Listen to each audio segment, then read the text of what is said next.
नमस्कार। आज की इस खास चर्चा में हम उत्तर प्रदेश और खासकर लखनऊ के एक बेहद ही अनोखे और शानदार सांस्कृतिक उत्सव के बारे में बात करने वाले हैं। एक ऐसा उत्सव जो सही मायनों में भक्ति और इंसानियत की मिसाल है।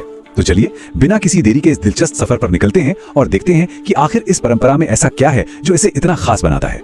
जरा सोचिए, मई जून का महीना हो, चिलचिलाती धूप हो और पारा आसमान छू रहा हो। ऐसे में लोग अपने घरों से बाहर निकलना भी पसंद नहीं करते, है ना? लेकिन इसी भीषण गर्मी में कुछ ऐसा होता है जो लाखों लोगों को सड़कों पर एक साथ ले आता है। सच में ये किसी पहेली से कम नहीं है कि साल के सबसे गर्म दिनों में इतना बड़ा आउटडोर आयोजन क्यों किया जाता है। खैर, इसका जवाब हमें एक ऐसी परंपरा की तरफ ले जाता है जो सिर्फ धार्मिक नहीं है बल्कि समाज सेवा का एक बहुत ही बेजोड़ नमूना है। तो इस पूरी कहानी को समझने के लिए पहले नाम पर गौर करते हैं। बड़ा मंगल, जिसे कुछ लोग बुढ़वा मंगल भी कहते हैं, असल में हनुमान जी को समर्पित एक बहुत ही भव्य उत्सव है। और ये मनाया कब जाता है? हिंदू कैलेंडर के ज्येष्ठ महीने में, जो अमूमन मई और जून की उस कड़कड़ाती गर्मी वाला समय होता है। यहाँ बड़ा शब्द का मतलब ही है विशाल, यानी पूजा का स्तर बड़ा, उमड़ती हुई भीड़ बड़ी और जो प्रसाद बंटता है वो भी बहुत बड़े पैमाने पर। इसका नाम ही इसकी भव्यता की पूरी कहानी बयां कर देता है। अब यहाँ एक बहुत ही कमाल का कॉन्ट्रास्ट देखने को मिलता है। एक तरफ तो ज्येष्ठ महीने की वो आग उगलती गर्मी है जो किसी भी राहगीर का बुरा हाल कर दे, और ठीक उसी वक्त दूसरी तरफ है बड़ा मंगल का वो अद्भुत दान और सेवा भाव। ये सिर्फ मंदिर में की जाने वाली पूजा तक सीमित नहीं है, बल्कि इस झुलसा देने वाले मौसम में लोगों को ठंडक और राहत पहुंचाने का एक विशाल अभियान है। भीषण गर्मी की चुनौती और उससे मिलने वाली ये ठंडी राहत, यही इस उत्सव की असली खूबसूरती है। तो आइए इस भव्य आयोजन की शुरुआत और इसकी सबसे बड़ी प्रेरणा यानी हनुमान जी के प्रति भक्ति के बारे में बात करते हैं। ज्येष्ठ महीने के इन मंगलवारों को हनुमान जी की पूजा के लिए सबसे शुभ माना जाता है। लेकिन इतनी तपती धूप में लोग आखिर मांगने क्या आते हैं? मुख्य रूप से शक्ति, बीमारियों और जीवन के कष्टों से सुरक्षा, थोड़ा सा साहस और हाँ, अपनी मनोकामनाओं की पूर्ति।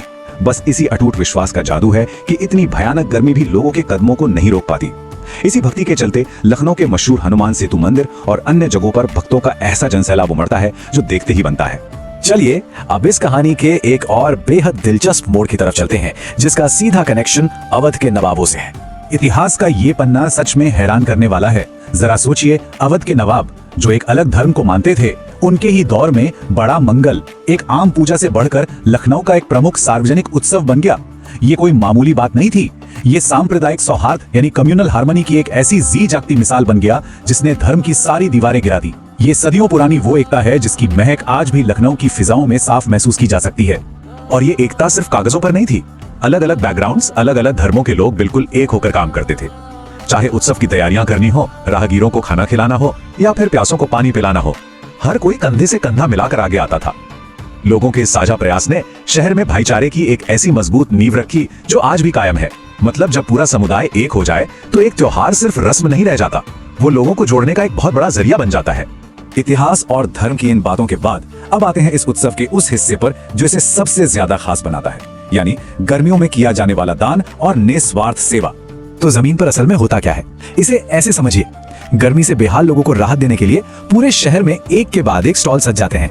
सबसे पहले ठंडे पानी के स्टॉल्स, फिर मीठे और ठंडे शरबत का वितरण, और उसके बाद शुरू होता है विशाल भंडारा यानी मुफ्त भोजन की सेवा। सेवा और पुण्य का ये सिलसिला ना सिर्फ लोगों का पेट भरता है बल्कि ज्येष्ठ की उस जानलेवा गर्मी से लड़ने का एक बेहद ही मानवीय और खूबसूरत तरीका भी है। सच कहूं तो भक्ति और कर्म का इससे बेहतर संगम शायद ही कहीं और देखने को मिले।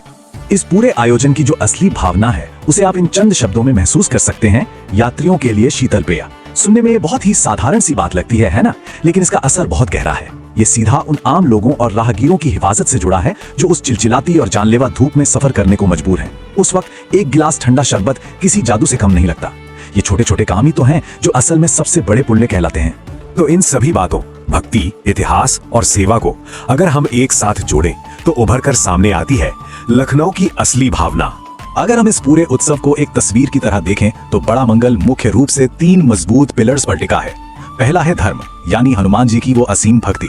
दूसरा है इसका इतिहास, जो नवाबों के समय से चले आ रहे आपसी प्रेम और भाईचारे को दिखाता है।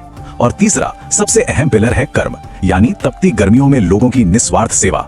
जब ये तीनों चीजें आपस में मिलती है ना, तब जाकर एक साधारण सा मंगलवार बड़ा मंगल बन जाता है। यही वो अनोखा तालमेल है जो इस दिन को दुनिया के बाकी सभी उत्सवों से बिल्कुल अलग खड़ा करता है। खैर, अब जब हम इस चर्चा के आखिरी पड़ाव पर हैं, तो ये पूरी कहानी हमारे सामने एक बहुत ही जरूरी सवाल छोड़ जाती है। आज के इस दौर में जब समाज में इतनी दूरियां और मतभेद दिखाई देते हैं, तो क्या बड़ा मंगल का ये भाईचारा और निस्वार्थ सेवा का मॉडल हमारे आधुनिक समाज के लिए एक प्रेरणा नहीं बन सकता? जरा सोचिएगा इस बारे में। एक ऐसा उत्सव जो हमें सिखाता है कि जब इंसानियत और आस्था हाथ मिलाते हैं तो बड़ी से बड़ी मुश्किल, चाहे वो मौसम की हो या समाज की, आसानी से पार की जा सकती है। आज की इस दिलचस्प चर्चा में हमारे साथ जुड़ने के लिए आपका बहुत बहुत शुक्रिया।